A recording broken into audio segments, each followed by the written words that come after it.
You asked about a shooting that we just had in Minneapolis, Minnesota. It was an act of domestic terrorism.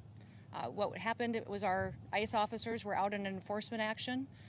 They got stuck in the snow because of the adverse weather that is in Minneapolis. They were attempting to push out their vehicle, and a woman attacked them and those surrounding them and attempted to run them over and ram them with her vehicle.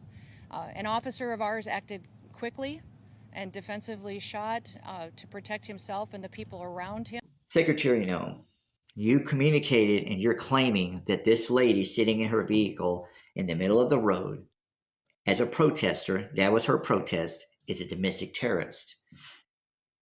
And that's why she was murdered by ICE that you run. Let me ask you, when January the 6th occurred, did you, and are you now going to call them domestic terrorists, those protesters by the thousands that showed up to overtake the government, had a noose there, destroyed government property, was there to harm representatives, proudly put their feet in places. So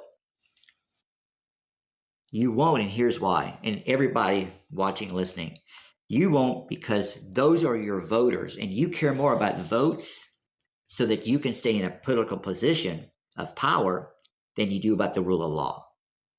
Because if you Secretary, cared about the rule of law, you would say domestic terrorism on January the 6th. This lady was a protester. And what we have here is that she got scared. She didn't try to drive her vehicle into anybody.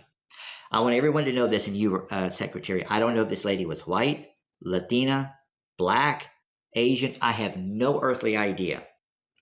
So whether she was any of those, she got scared. And if she was any of those, she did not deserve nor earn to be murdered by ICE that you run. So the weakness is you.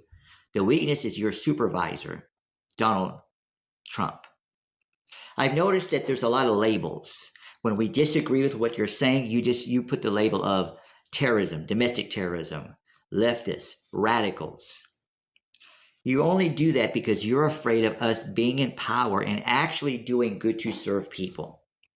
That the rule of law applies equally to white individuals, to black individuals, to Asian individuals, to Latino individuals. That the rule of law applies equally to Christians, to Muslims, to Buddhists, to atheists. You don't want that. And then you want to lie about how taxes and there's a lot of fraud, when in reality is we have a lot of elderly people that are being helped, a lot of poor people that are being helped, and that we should be doing more to help the homeless, people with school loans, and people that are unemployed. So that's what I'm always talking about. And when I call that family first. You call the family terrorists. I'm the real American. I'm the patriot. You're un-American. I'm the patriot.